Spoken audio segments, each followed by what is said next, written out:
Mesdames et messieurs, bonsoir et bienvenue dans cette nouvelle édition du soir. Il est 20h, tout de suite les titres. Au sommaire de cette édition, parlons du retrait des cartes d'électeurs par encore de grands rushs à moins de 2 jours de la présidentielle. La remise des cartes d'électeurs se poursuit dans les préfectures, les mairies et centres, mais ce n'est pas encore le grand rush, même si les citoyens semblent comprendre les enjeux du moment. Vous suivrez un reportage réalisé par Aïssa Touba dans ce grand rendez-vous de l'actualité de ce jeudi soir. Et puis, mois de Ramadan, la date, un fruit qui a de côté chez les jeunes. C'est le secret de Polichinelle que la date est l'un des meilleurs compagnons des fidèles musulmans au moment de la rupture du jeûne à ce mois béni de Ramadan. Cependant, son prix a connu une augmentation, une situation due à plusieurs raisons selon les vendeurs rencontrés.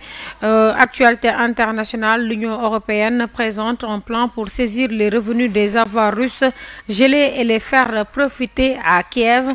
L'Union européenne présente un plan pour saisir les revenus et les avoirs russes gelés et les faire profiter à Kiev d'avoirs russes gelés après l'invasion de l'Ukraine afin de financer l'achat d'armes en faveur de Kiev. Après l'annonce de Bruxelles, la Russie a menacé l'Union européenne de lui intenter des poursuites judiciaires sur des décennies, le qualifiant de vol. Nous y reviendrons dans ce rendez-vous de l'actualité tout de suite dans le développement.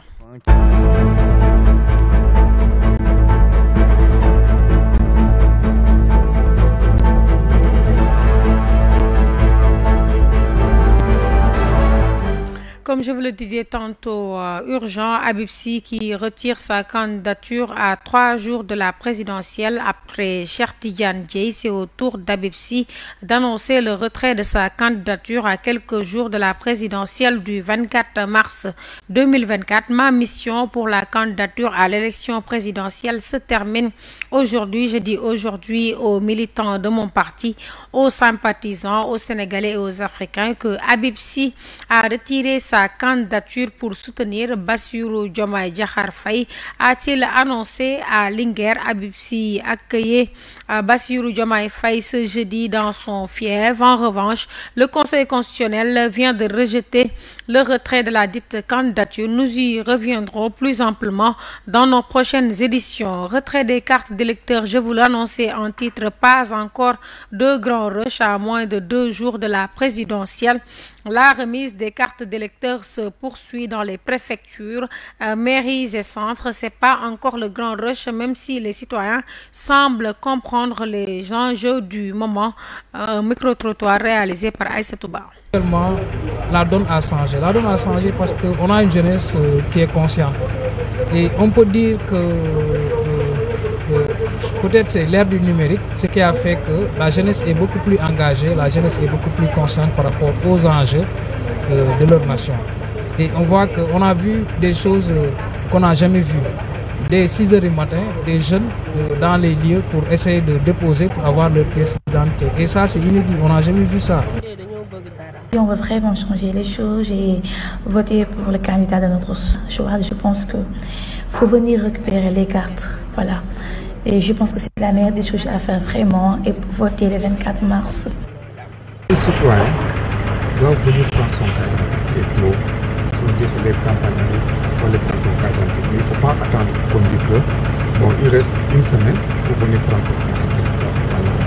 Les gens que vous voyez là, les gens qui sont derrière les manifestations, parce que les gens qui sont pour leur carte d'identité restent chez eux dans les jours même, venir voter calmement. Parce que la société civile devrait être un cadre d'orientation, un cadre d'anticipation. Parce qu'il faut anticiper sur certains aspects. On sait que ça a toujours été un problème. Le Sénégal attend jusqu'à la dernière heure pour aller faire ce qu'il doit faire, même payer pour payer l'électricité. Donc tout ça, c'est la sociologie sénégalaise. Maintenant, en tant que société civile, il faut prendre les devants maintenant. Je crois bien qu'il faut aller vers les sous-préfectures, il faut aller où se trouvent les pièces d'identité de ces jeunes et essayer de voir comment faire que pour toutes ces personnes-là puissent recevoir leurs pièces. Parce que ça, c'est leur droit et c'est fondamental. Poursuivons avec la campagne électorale. Dernière ligne droite pour les 18 candidats à la présidentielle au Sénégal, dont le scrutin se tiendra ce dimanche 24 mars à moins de 2 jours du vote. Les candidats sillonnent les régions à la rencontre d'électeurs. Un récit de Mansour Diassé. Après Ziguinchor, Sédhiou, Kolda, Fatick et Kaolack, c'était au tour de la commune de Bambey, dans la région de Diourbel, d'accueillir la caravane du candidat Bassirou Diomaye Faye. Fief de Aïda Mbodj, membre de la coalition Diomaye Président, Bambey a déroulé le tapis rouge au poulain d'Ousmane Sonko. Mamadou Lamine Diallo était dans le Baol. Le candidat de la coalition Tekki a partagé sa vision sur les institutions du Sénégal. Il estime que nos institutions sont héritées du colon. Le candidat de la coalition Benno Bokk Yakaar, Amadou Ba, était de passage à Fatick. L'ex-premier ministre, visiblement confiant, déclare que la victoire est déjà acquise à Fatick. Serigne Mboup, candidat sous la bannière de la coalition And Nawlé And Liguey, s'est engagé ce mercredi à Matam à mettre en place des infrastructures adaptées au développement de l'agriculture et de l'élevage dans cette localité du nord du Sénégal. Le candidat Pape Djibril Fall était dans la région de Diourbel. Selon lui, sa candidature est celle de la jeunesse. En meeting à Ziguinchor, le candidat de la coalition Aly Ngouille 2024 a promis, une fois élu président de la République, de mettre en valeur l'agriculture pour le développement de la région. Cheikh Tidiane Dièye, candidat à l'élection présidentielle du 24 mars 2024, a décidé de retirer sa candidature. Restons dans le même sillage, toujours campagne électorale, dernières heures de campagne, temps de ralliement. Une question, après 12 jours de campagne, c'est l'heure de la massification. Les candidats se renforcent par des alliés de taille. Amadou Ba, Bassirou Diomaye Faye, tout comme Khalifa Ababacar Sall, voient leur coalition passer au double. Benno bénéficie de soutien de libéraux et de Rose Wardini. Cheikh Tidiane Dièye rejoint Bassirou Diomaye Faye et 73 mouvements et partis se rangent derrière Khalifa Ababacar Sall. Plus de détails avec Abdoulaye Dièye.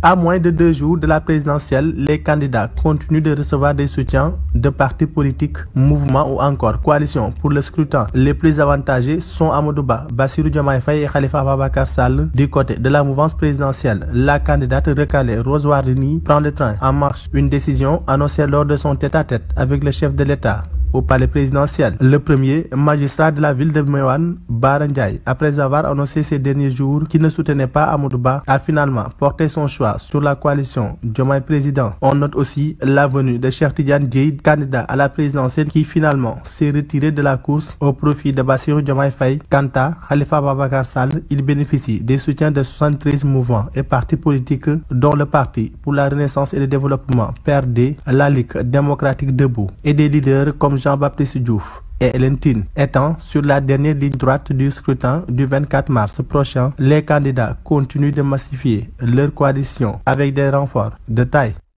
Je n'ai pas d'excuses à présenter, dixit le chef de l'État Macky Sall dans un entretien accordé à nos confrères de BBC. Le chef de l'État Macky Sall a annoncé qu'il ne restera pas à la tête du pouvoir au-delà du 2 avril, mais s'il y a un second tour. Par ailleurs, le président de la République a estimé qu'il ne regrette rien et appelle les candidats à la paix et à la retenue pour un bon déroulement du scrutin ce dimanche. Voici un extrait de son entretien que je vous propose d'écouter.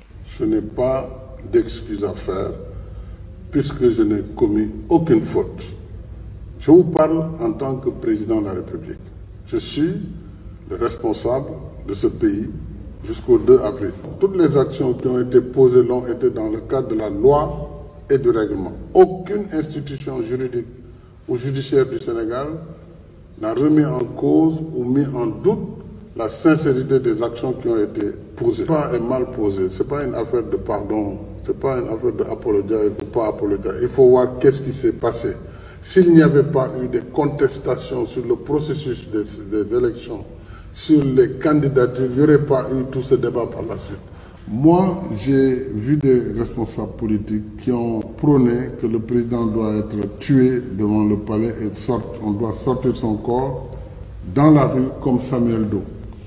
C'est cela qu'on vient d'amnistier pour faire le pardon, la réconciliation et que le pays retrouve la paix. On ne peut pas me faire ce genre de procès. Ça, c'est ce qu'on raconte dans la rue et que on veut me coller à la peau. Le pays ira aux élections le dimanche, s'il plaît à Dieu.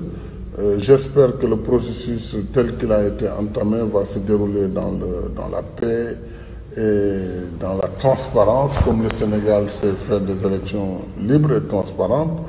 Et après, le président élu sera, s'il est élu dès le 24, nous aurons la chance que je lui passe le témoin. S'il n'est pas élu dès le 24, moi le 2 avril, je m'en vais parce que c'est le terme et je n'entends pas rester un jour de plus, comme je l'ai déjà dit. Parlons culture, peu d'intérêt accordé à ce secteur. La colère noire des acteurs contre les candidats. Les acteurs de la culture ne sont pas du tout contents des 19 prétendants pour le fauteuil présidentiel. La raison s'explique pour eux par le fait que ces derniers n'ont pas accordé un grand intérêt au monde culturel parce que leur offrir ne sont pas à la hauteur des attentes espérées. Amsatou Gano pour plus de détails. Lors de la conférence de presse du comité de veille des artistes au siège de la SODAV, les acteurs culturels ont profité de cette occasion pour exprimer leur mécontentement contre les 19 candidats. Ils ont dénoncé avec fermeté le manque d'ambition de ces derniers dans le secteur de la culture, car selon eux, ils leur ont accordé peu d'intérêt. La présidente du conseil d'administration de la Société sénégalaise des droits d'auteur et des droits voisins, Ngoné Ndour, déplore la situation parce que pour elle, la majorité des candidats traitent la culture comme un secteur qui ne compte pas. Dans la foulée, elle fait savoir que lorsqu'on parle de culture dans le monde, l'Afrique occupe la première place. À cet effet, la PCA de la SODAV demande aux candidats de se pencher sérieusement sur l'élaboration de programmes de politique culturelle qui valorisent et protègent leur patrimoine culturel, tout en jetant les bases d'une industrie culturelle et créative forte et compétitive. Pour la dame, la culture est mise de côté dans l'offre comme à l'accoutumée. Gassira Diagne, membre du comité de veille des artistes, déplore aussi ce manque de considération des candidats vis-à-vis de la culture. En outre, qu'ils ont accordé une grande place aux autres secteurs, alors que la culture constitue l'un des greniers de création d'emplois. Elle estime qu'au moment où les décideurs relèguent la culture au second plan, elle est aujourd'hui surtout en Afrique considérée comme un facteur clé de développement. En témoignage les données 2022 de l'IFPI sur le streaming, 17 milliards de dollars qui mettent l'Afrique en tête du peloton mondial, en plus du rayonnement extraordinaire du cinéma africain. Mois de Ramadan, la date, un fruit qui a de la cote chez les jeûneurs. C'est un secret de Polichinelle que la date est l'un des meilleurs compagnons des fidèles musulmans au moment de la rupture du jeûne en ce mois béni de Ramadan. Cependant, son prix a connu une augmentation, une situation à plusieurs raisons selon les vendeurs rencontrés. Reportage Aïssa Toba. Utilisée de préférence pour rompre le jeûne, la date occupe les premières places dans les marchés en ce période de Ramadan. Vendue en carton, séché ou paissage, il est comme obligatoire dans le panier des consommateurs attachés à ses bienfaits et valeurs traditionnelles. En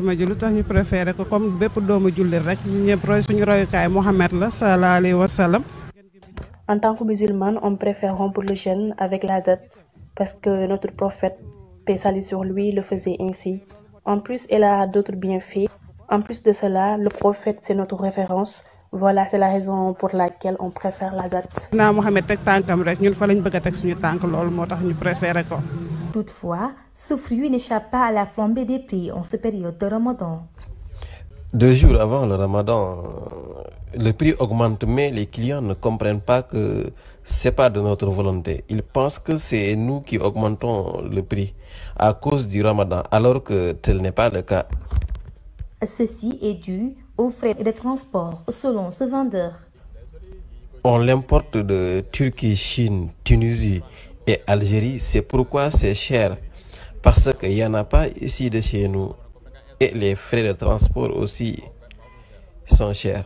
Les dates font partie de l'histoire islamique et jouent un rôle central pendant la période de Ramadan. Le prophète Mohammed, paix et salut sur lui, avait l'habitude de conseiller d'en prendre pour rompre les jeûnes. Merci Aïssatou Ba. Parlons toujours de Ramadan. Ndogu royal, le royaume d'Arabie Saoudite gâte les Parcellois. Le royaume d'Arabie Saoudite a organisé sa 20e édition de Ndogu royal aux Parcelles Assainies en collaboration avec l'État du Sénégal. Cette année, la commune des Parcelles Assainies a abrité l'événement. Ndella Ndiaye nous a fait le point. La commune des Parcelles Assainies a abrité un Ndogu royal organisé par le royaume d'Arabie Saoudite. Une organisation rendue possible par l'appui de leurs représentants au Sénégal. Le programme est à plus de 20 ans d'exécution ici au Sénégal. Donc, cette année, ils ont décidé de travailler en collaboration avec les collectivités territoriales. Donc voilà pourquoi nous avons choisi Parcelles. Et vraiment, nous remercions la mairie des Parcelles Assainies qui a accueilli la délégation qui est venue lui rencontrer et qui a mobilisé tout le monde sans exception. Une initiative très bien appréciée par les autorités de la localité. C'est vraiment une belle action, une belle initiative que l'Arabie Saoudite a organisée ici aux Parcelles Assainies. Et cette action sociale est magnifiée par tous les habitants. Même si la personne n'est pas présente, elle saura que l'événement a été vraiment un grand succès. Oui, je suis très fier et très heureux. Vous savez, dans la religion musulmane, en cette période de Ramadan, il est conseillé d'aider et de partager pour les démunis. Donc, c'est une chose qui est très très importante et qui est bien et qui ne fait que raffermir les liens entre. La population, très ravie et heureuse, souhaite vivre les mêmes moments l'année prochaine. Ndella Ndiaye, concours récital Coran de la Sénico, Mbour accueille son champion Khadim Seye, lauréat du prix du récital du Coran organisé par la Sénico, a été triomphalement accueilli chez lui à Mbour, un accueil dans la joie et l'allégresse. Écoutons quelques réactions. Comme vous l'avez si bien dit, nous sommes là pour accompagner le vainqueur, le champion national de récital du Saint-Coran. Ce récital organisé par Sénico, le groupe Sénico, et appelé Grand Prix Sénico. Pour l'édition donc 2024, on a vu la consécration de Khadim Seye, qu'il a fait avec brio. Comme l'a dit tout à l'heure le secrétaire général, il a eu 99,66 sur 100. Donc, pour dire qu'à moins quelque chose, il allait avoir 100%. Ça, c'est du jamais vu. Donc, nous le félicitons. Nous sommes bien heureux de l'accompagner. Et nous avons trouvé aussi vraiment une population dense à l'accueil. Mais surtout, son propre père, qui est Serigne Goressé, que nous connaissons, qui a vraiment montré une satisfaction à la hauteur de ce que son fils a fait. Donc, nous félicitons le candidat, nous félicitons ses parents, mais nous félicitons aussi toute la population mbouroise, mais nous félicitons en général toute la population sénégalaise. Vous savez, le Grand Prix Sénico est un événement qui, pendant chaque mois de Ramadan, est attendu par tout le Sénégal. Donc c'est ce résultat vraiment que nous attendions, que nous avons eu aujourd'hui. Pour terminer, je vais dire qu'aujourd'hui il est champion, il a empoché une enveloppe de 20 millions de francs CFA, plus un billet pour le pèlerinage à la Mecque, dédié à son maître coranique, plus d'autres lots qu'il a remportés. C'est pour dire à la jeunesse sénégalaise que les écoles coraniques ne sont pas implantées au Sénégal pour retarder la jeunesse. Actualité internationale pour terminer ce rendez-vous de l'actualité de ce jeudi. L'Union européenne présente un plan pour saisir les revenus des avoirs russes gelés et les faire profiter à Kiev. L'Union européenne présente un plan pour saisir les revenus des avoirs russes gelés et les faire profiter à Kiev, les avoirs russes gelés après l'invasion de l'Ukraine afin de financer l'achat d'armes en faveur de Kiev. Après l'annonce de Bruxelles, la Russie a menacé l'Union européenne de lui intenter des poursuites judiciaires sur des décennies, qualifiant le plan de vol entre 2,5 milliards et 3 milliards d'euros rien que pour 2024. C'est le calcul de la Commission européenne de ce que pourraient apporter les avoirs russes immobilisés depuis l'invasion de l'Ukraine. Les quelques 260 milliards d'euros d'avoirs de la Banque centrale de Russie sont gelés, dont 2/3, environ 210 milliards d'euros, sont immobilisés dans les institutions financières de l'Union européenne depuis le 15 février. Ces institutions financières, les dépositaires de crédit, ont l'interdiction de toucher au profit engendré par ces avoirs ou de distribuer des dividendes aux actionnaires. Selon cette proposition, l'Union européenne taxerait les institutions financières détenant les avoirs russes à hauteur de 97% et en faire profiter à l'Ukraine. À terme, ces avoirs seraient affectés à la reconstruction de l'Ukraine, mais pour 2024, 90% des revenus saisis seraient destinés à la Facilité européenne pour la paix, FEP, qui finance des achats d'armes. Les 10% restants seraient versés au budget de l'Union européenne pour renforcer les capacités de l'industrie de défense ukrainienne. La proposition devrait être discutée par les dirigeants des 27 pays membres lors d'un sommet, le jeudi 21 et le vendredi 22 mars. En cas d'accord des États membres de l'Union européenne, la mesure pourrait s'appliquer dès le mois de juillet. Fidèles téléspectateurs de GTV, merci d'avoir suivi ce journal. Bonne suite des programmes sur GTV.